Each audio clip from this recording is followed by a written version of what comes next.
Break के बाद आप सबका एक बार फिर से बहुत बहुत स्वागत है और नजर डाल लेते हैं अब तक की एक बार फिर से हेडलाइंस पर। हेडलाइंस के प्रायोजक हैं रतन सिंह सराफ एंड सन्स, जहां 1928 से कायम है संपूर्ण गुणवत्ता, और Abhilashi university, join to beat the crowd.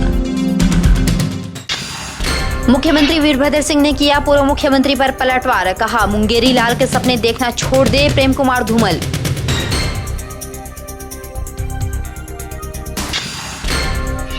SDM ने कहा 18 साल पूरी कर चुके युवा मतदाता सूची में करवाएं नाम दर्ज, लोकतंत्र को मजबूत करने के लिए युवाओं की भागीदारी जरूरी। धर्मशाला पहुंची जे.एंड.के की क्रिकेट राजनीति, 3 घंटे स्टेडियम के बाहर खड़े रहे जे.एंड.के के खिलाड़ी। एचपीसीए का एटीट्यूड जेंटलमैन नहीं, कहा टीम मैनेजर ने। और नेरचौक में मेडिकल कॉलेज की छंटनी मजदूरों की हड़ताल 5वें दिन जारी, मजदूरों ने किया प्रबंधक का घेराव। शहरों में रहने वालों को ही सुविधाएं क्यों मिले, गांव वासियों को भी शहरों जैसी सुविधा मिलनी चाहिए। धर्मशाला नगर निगम बनने से नगर निगम में शामिल होने वाली पंचायतों को अपार सुविधाएं प्राप्त होगी। कुछ लोग राजनीतिक रोटियां सेकने के चलते गांव के भोले भाले लोगों को नगर निगम में शामिल होने पर विभिन्न करों का डर दिखाकर गुमराह करने का प्रयास कर रहे हैं। धर्मशाला स्मार्ट सिटी मंच के अध्यक्ष राजेश शर्मा सहित अन्य पदाधिकारियों ने यह प्रेस वार्ता के दौरान कही। उन्होंने कहा कि यह सौभाग्य की बात है कि धर्मशाला जैसे शहर का चयन देश की पहली 20 स्मार्ट सिटियों में किया गया है, जिससे कि इस क्षेत्र में विकास को और अधिक गति मिलेगी और लोगों को बेहतर सुविधाएं मिलेगी। उन्होंने लोगों द्वारा उठाए जा रहे नगर निगम के करों और मनरेगा कार्यों में रोजगार समाप्त होने जैसी फैलाई जा रही भ्रांतियों का जवाब देते हुए कहा, नगर निगम बनने से लोगों का रोजगार समाप्त नहीं होगा, बल्कि उनके लिए और ज्यादा रोजगार के अवसर उपलब्ध होंगे, क्योंकि नगर निगम बनने से शहर में कई बड़े प्रोजेक्ट आएंगे जिनमें स्थानीय लोगों को प्राथमिकता के आधार पर रोजगार मिलेगा। इस मंच से सभी लोगों को ये आश्वासन देना चाहते हैं कि जो कारपोरेशन यहाँ पे बन रही है उसका हम भी स्वागत कर रहे हैं और आप लोग भी स्वागत करिए। मुझे लगता है कि कारपोरेशन बनने से, नगर निगम बनने से यहाँ पे सुख सुविधाओं का तांता लग जाएगा। जो आज़ादी के बाद आज तक सुख सुविधाएं यहाँ पे नहीं आई हैं, वो इस कारपोरेशन बनने से और स्मार्ट सिटी बनने से आएगी। क्योंकि स्मार्ट सिटी बनने के लिए कारपोरेशन जो है वो एक पहली सीढ़ी है। तो कारपोरेशन बनेगी तो हम लोगों को कई तरह के फ़ायदे आने वाले हैं। इसमें एम्प्लॉयमेंट बढ़ेगी और जो इलेक्ट्रिसिटी 24 घंटे रहेगी, पानी की सुविधा जो 24 घंटे रहेगी, उसके साथ साथ सीवरेज है, रोड है, और जो ट्रैफिक जाम आज की डेट में लग रहा है, फ्लाईओवर बनते हैं, नई चीज़ें आती हैं। अगर कोई चीज़ नहीं आए तो उससे फ़ायदे। राजेश शर्मा ने कहा कि कुछ लोग अपनी राजनीति को चमकाने के लिए जानबूझकर नगर निगम का विरोध कर लोगों को गुमराह करने का कार्य कर रहे हैं। उन्होंने नगर निगम में पंचायतों के शामिल होने पर लोगों को रोजगार खत्म होने की बात करने वाले प्रश्न में कहा कि जब 6 साल पहले मनरेगा नहीं था तो क्या लोगों को रोजगार नहीं मिल रहा था। उन्होंने कहा कि नगर निगम में करोड़ों के प्रोजेक्टों को मनरेगा से अधिक रोजगार मिलेगा। मेरी तो गांव वालों से, लोगों से भी यही प्रार्थना है कि वो भी आगे आए और हमारे मंच के साथ जुड़ के इस मंच से स्वागत करें कारपोरेशन का, ताकि आने वाले दिनों में हम जो सुख सुविधाएं हैं उनका जो है स्मरण कर सकें। धर्मशाला स्मार्ट सिटी मंच के पदाधिकारियों ने कहा कि मंच गांव-गांव में जाकर नगर निगम के प्रति लोगों में फैली भ्रांतियों को दूर करों के संबंध में लोगों को जागरूक करेगा। मंच ने कहा कि लोगों को नगर निगम में शामिल होने से मिलने वाले फायदों के बारे में विस्तार से समझाया जाएगा, ताकि लोगों को इसके बारे में सही जानकारी हासिल हो सके। मंच ने सरकार से भी आग्रह किया कि नगर निगम के बारे में लोगों को जागरूक करने के लिए प्रयास किए जाएं, ताकि लोगों में फैली अफवाहें दूर हो सके। के चैनल के लिए धर्मशाला से निपी बादल की रिपोर्ट। मेडिकल कॉलेज में छंटनी किए गए मजदूरों की हड़ताल 5वें दिन में प्रवेश कर गई। छंटनी किए गए मजदूरों का कहना है कि उन्हें जल्द नौकरी पर बहाल किया जाए। उन्होंने कहा कि जो प्रबंधक द्वारा छंटनी की गई है वह अन्यायपूर्ण है। अभी तक अस्पताल का काफी कार्य होना बाकी है। उन्होंने कहा कि कंपनी जबरदस्ती स्थानीय मजदूरों को निकालने पर आमादा है। मेडिकल कॉलेज में अभी भी लगभग 100 करोड़ रुपए का कार्य बाकी है। कंपनी के इस फैसले के विरोध में मजदूर संयुक्त रूप से हड़ताल कर रहे हैं और कंपनी के खिलाफ धरना प्रदर्शन कर विरोध जता रहे हैं। हालांकि पिछले दिन मजदूरों का एक दल उपायुक्त मंडी से भी मिल चुका है और मजदूरों को काम पर रखने की गुहार लगा चुका है। वहीं कंपनी का अड़ियल रवैया जारी है। मजदूरों के समर्थन में अब भाजपा के कार्यकर्ता भी खड़े हो गए हैं। जो ESI मेडिकल कॉलेज में हमारे मजदूर भाई हैं, भारतीय मजदूर संघ इंटक एटक जो भी है, उनके समर्थन में भारतीय जनता पार्टी पूर्ण रूप से यहाँ काम करेगी। क्योंकि आज तक जो चाहे भारतीय जनता पार्टी हो चाहे कांग्रेस हो, मजदूरों के बलबूते पर जो है हर एक सरकार हर एक कामगार जो है काम करता है। मेरा प्रशासन से भी अनुरोध है और यहाँ के GM है उनसे भी विनम्र प्रार्थना है कि जो मजदूरों की समस्या है, जिस तरह उन्होंने छंटनी की है, उस छंटनी को वापस लें। वहीं मजदूरों का कहना है कि इस तरह नौकरी से निकाला जाना श्रम कानून की धज्जियां उड़ाना है। भारतीय मजदूर संघ के संगठन मंत्री अशोक पराशर ने कहा कि अगर निकाले गए मजदूरों को दोबारा नौकरी पर नहीं रखा गया तो वह आंदोलन करेंगे, जिसका खामियाजा कंपनी व कंपनी प्रबंधन को भुगतना पड़ेगा और कंपनी के नुमाइंदे मजदूरों को डरा धमका भी रहे हैं। पिछले 5 दिनों से जो निर्माण कामगार संघ के यहाँ के जो कर्मचारी मजदूर लोग हैं, उनके साथ कंपनी प्रबंधक द्वारा जो पिछले काफी समय से शोषण किया जा रहा है, मजदूरों को काम से निकाला जा रहा है, ट्रेड यूनियन तोड़ने की कोशिश की जा रही है और श्रम कानूनों का उल्लंघन किया जा रहा है, जिसमें सेफ्टी बूट से लेकर के उनके मेडिकल भत्तों से लेकर के उनके AFF की जहां तक बात है उसको लेकर के ठेकेदारों की पेमेंट लेकर के, ये काफी लंबे समय से जिनकी प्रमुख मांगे हैं, इनको लेकर के ये हमारे भारतीय मजदूर संघ से संबंधित जो यहाँ पे संगठन है उसके लोग समय समय पर अपनी बात रखते आए हैं। लेकिन कंपनी द्वारा अपने अड़ियल रवैये के कारण इनको संघर्ष करना पड़ा और पिछले कुछ समय से कंपनी ने यहाँ पे हमारे कुछ पदाधिकारियों को निकालने के लिए नोटिस जारी किया है, जिसका हम पूर्ण रूप से विरोध करते हैं। वहीं प्रबंधक अजीत सिंह का कहना है कि अभी हमारे पास काम नहीं है, कंपनी जल्द ही अपना कार्य समाप्त करके यहां से जाने वाली है, जिस वजह से मजदूरों की छंटनी की जा रही है। इनको 1 महीना पहले ही सूचना दे दी गई थी। निर्माण कार्य लगभग समाप्त ही है। जो भी कार्य होना है वह मात्र असेंबलिंग का होगा, जो कंपनी कुशल कारीगरों को रखेगी।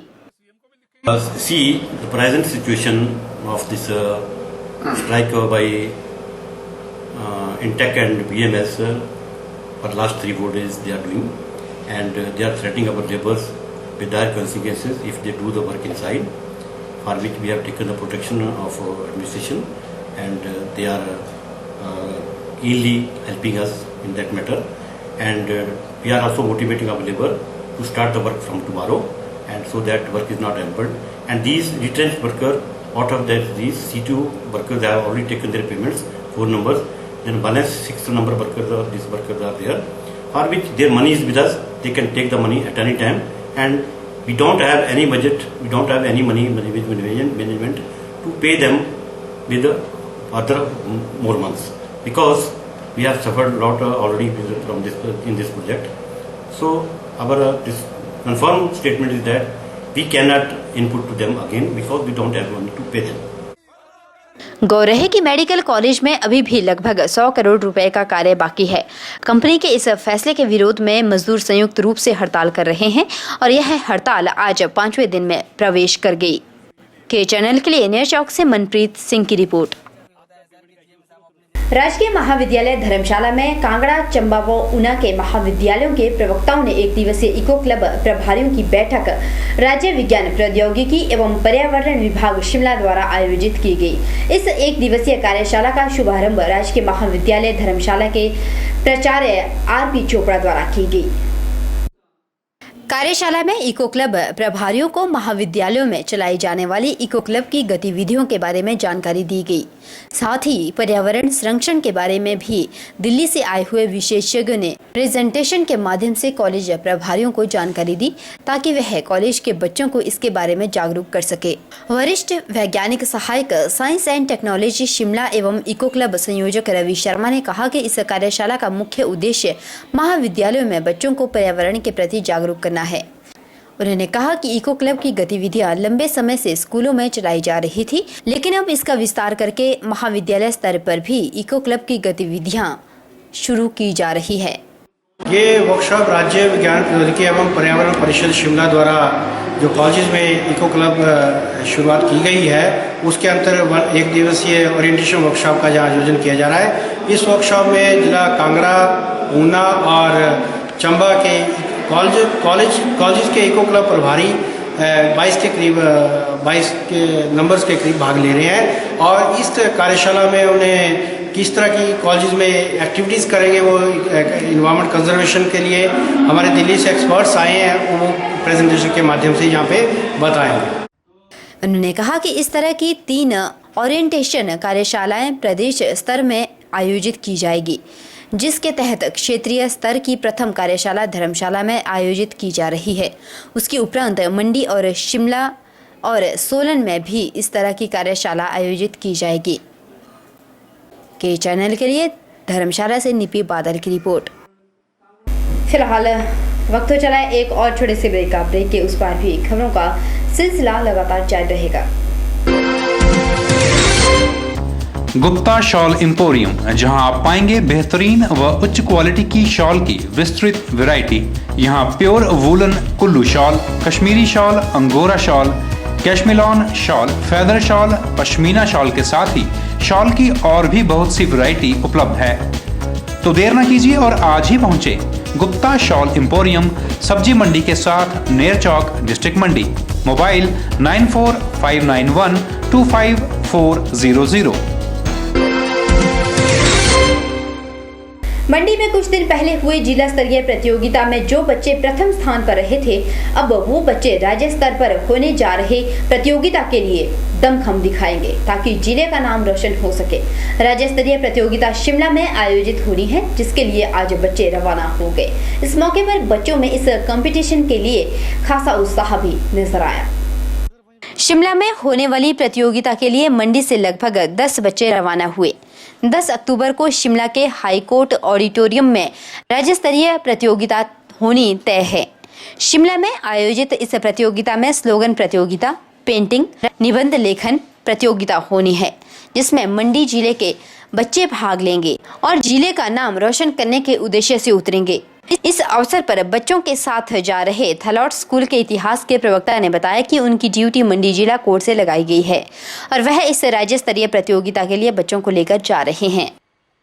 मेरी जो ड्यूटी लगी है वो यहाँ डिस्ट्रिक्ट कोर्ट मंडी से जो बच्चे जिन्होंने पीछे जिला स्तर पर ऐसे राइटिंग कंपटीशन में, स्लोगन राइटिंग में और पेंटिंग में भाग लिया था, और जो बच्चे फर्स्ट आए, प्रथम आए, उनका कल शिमला में हाई कोर्ट के ऑडिटोरियम में एक राज्य स्तरीय जो है प्रतियोगिता होने जा रही है। तो मैं आज उनको यहाँ मंडी से लेके शिमला जा रहा हूँ। कंपटीशन जो है हमारा फंडामेंटल ड्यूटीज़ के ऊपर एक ऐसे राइटिंग कंपटीशन हुआ था डिस्ट्रिक्ट मंडी में। तो उसमें जो फर्स्ट आए बच्चे उनका है स्टेट लेवल पर, और उसके साथ ही पेंटिंग का है और स्लोगन राइटिंग का है। ये 3 इवेंट्स हमारे रहेंगे। इस प्रतियोगिता को लेकर बच्चे भी खासे उत्साहित नजर आए। बच्चों के मुताबिक वह इस प्रतियोगिता में अपना बेस्ट देंगे और जीतने की पूरी कोशिश करेंगे। इस प्रतियोगिता के लिए मेरे पापा, मम्मा और मेरे टीचर्स ने मेरी बहुत ज़्यादा हेल्प की हुई है। मैंने काफ़ी ज़्यादा मेहनत की है और मैं अपना बेस्ट दूंगी इस प्रतियोगिता के लिए। मेरा टाइटल फंडामेंटल ड्यूटीज़ पर है और मेरे टीचर्स ने मुझे अच्छी तैयारी करवाई है इसकी, और मैं पूरी तरह से इसके लिए तैयार हूँ। गौर है कि इस तरह की प्रतियोगिता से जहां बच्चों को प्रोत्साहन मिलता है, वहीं बच्चों को बाहर जाकर अपनी प्रतिभा का हुनर भी दिखाने का मौका मिलता है और मन में जीत का जज्बा भी रखते हैं। के चैनल के लिए कैमरा पर्सन यूकल के साथ ब्यूरो रिपोर्ट। डलहौजी में 3 दिवसीय दौरे के बाद मुख्यमंत्री वीरभद्र सिंह ने पत्रकार वार्ता का आयोजन किया। वार्ता के दौरान उन्होंने बीजेपी के पूर्व मुख्यमंत्री प्रेम कुमार धूमल पर टिप्पणी करते हुए कहा कि उन्हें मुंगेरी लाल के सपने देखने की आदत है और मुंगेरी लाल के सपने कभी पूरे नहीं होते। इतना ही नहीं, उन्होंने उन्हें नसीहत दी है कि वाजपेयी और शांता कुमार से राजनीति उन्हें सीखनी चाहिए। वीरभद्र सिंह ने अपने दौरे के दौरान बताया कि उनका डलहौजी दौरा बहुत सफल रहा। दौरा बहुत सफल रहा है। और हम लोगों से बड़े पैमाने पर मिलने का मौका मिला है, उनकी समस्याओं को सुनने का मौका मिला है और उन्हें जो अपने विकास के बारे विषय में जो मांगे किए हैं उनके बारे में मैंने उनको पूरा करने के लिए सरकार ने भी कई घोषणाएं की हैं, इनको सरकार जो है समयबद्ध तरीके से पूरा करेगी। भाजपा के आरोपों पर मुख्यमंत्री वीरभद्र सिंह ने कहा कि शांता कुमार जी ने उनकी नीतियों व कार्यक्रमों पर व्यक्तिगत रूप से ना तो कभी शांता जी ने उनका विरोध किया और ना ही उन्होंने शांता जी का व्यक्तिगत रूप से विरोध किया। उन्होंने कहा कि प्रेम कुमार धूमल हिमाचल में नई तरह की राजनीति लेकर आए हैं जो यहाँ की राजनीति परंपराओं के विपरीत है, जिसकी उन्हें चिंता नहीं है। शांता, आपने कहा था शांता जी से धूमल जी राजनीति सीखें। मैं क्या तो उठाऊंगा, हमें भी अपने जो राष्ट्रीय बुजुर्ग नेता रहे हैं, पंडित नेहरू है, लाल बहादुर शास्त्री है, इंदिरा जी हैं, हमको भी उनसे बहुत कुछ सीखना है। ऐसे धूमल साहब जी को भी उनकी पार्टी के जो वरिष्ठ नेता रहे हैं, जैसे अटल भाई वाजपेयी जी हैं, शांता जी हैं, उनसे सीखना चाहिए और उनके पद चिन्हों पर चलने की कोशिश करनी चाहिए। कांग्रेस के कुछ विधायक भाजपा के संपर्क में है के प्रश्न पर उन्होंने क्या कहा, आइए सुनते हैं। सर, जैसे भाजपा अक्सर कहती आ रही है कि आपके मतलब कांग्रेस के विधायक जो हैं उनके संपर्क में है, उसके बारे में आप कुछ? ये मंगई रात के सपने हैं, कभी पूरे नहीं होंगे। यही वो, और मैं कह सकता हूँ कि सिस्टम की बात करना किसी भी राजनीतिक दल के लिए शर्म की बात है। यानी इसका मतलब है वो प्रजातंत्र में विश्वास नहीं करते। कांग्रेस पार्टी को 5 साल तक हुकूमत करने के, देश की प्रदेश की सेवा करने का जनता से जनादेश प्राप्त हुआ है और उस जनादेश को समय से पहले समाप्त करने की कोशिश करना भी प्रजातंत्र के असूलों के खिलाफ है। यहाँ तक कांग्रेस पार्टी का प्रश्न है, एकजुट है, उनको एक आदमी भी कांग्रेस पार्टी का नहीं मिलेगा और जो इंडिपेंडेंट्स कांग्रेस पार्टी को समर्थन कर रहे हैं उनमें से भी एक व्यक्ति उनके पास नहीं जाएगा। वहीं दादरी कांड पर उन्होंने अपनी प्रतिक्रिया देते हुए कहा कि यह धार्मिक भावनाओं को उत्तेजित करना अच्छी बात नहीं है। इस देश में कई तरह के धर्म हैं और कई परंपराएं हैं जिसमें दखल नहीं देना चाहिए और धर्म के अधर्म में देश नहीं चल सकता। के चैनल के लिए डलहौजी से बॉबी सिंह की रिपोर्ट।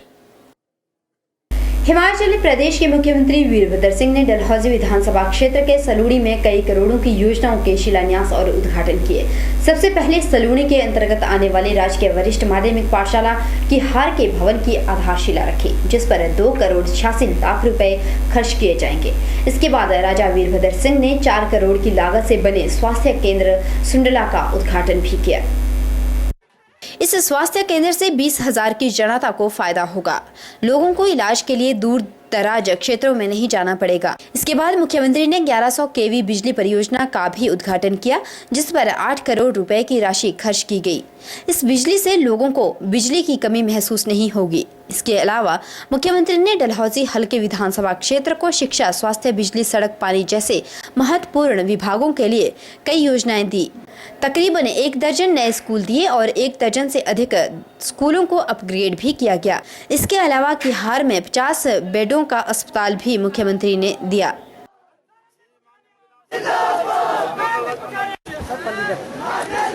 इस अवसर पर मुख्यमंत्री ने कहा कि केंद्र से मिलने वाली योजनाओं की राशि हमें बहुत कम दी जाती है, लेकिन उस कम राशि में भी उन्हें काम करना आता है। उन्होंने संघनी, भंडाल, किहार, डाट जैसे कई स्कूल को अपग्रेड और नए स्कूल खोलने की भी घोषणा की। के चैनल के लिए डलहौजी से बॉबी सिंह की रिपोर्ट। आज के बुलेटिन में इतना ही। परी शर्मा को दीजिए इजाजत। आप देखते रहिए के चैनल।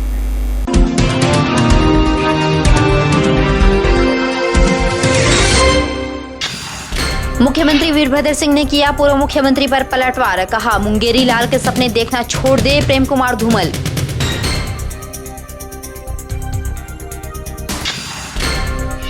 एसडीएम ने कहा, 18 साल पूरी कर चुके युवा मतदाता सूची में करवाएं नाम दर्ज। लोकतंत्र को मजबूत करने के लिए युवाओं की भागीदारी जरूरी।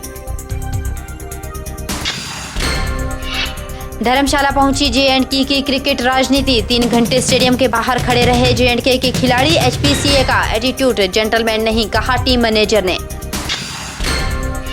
और नेरचौक में मेडिकल कॉलेज की छंटनी मजदूरों की हड़ताल 5वें दिन जारी। मजदूरों ने किया प्रबंधक का घेराव।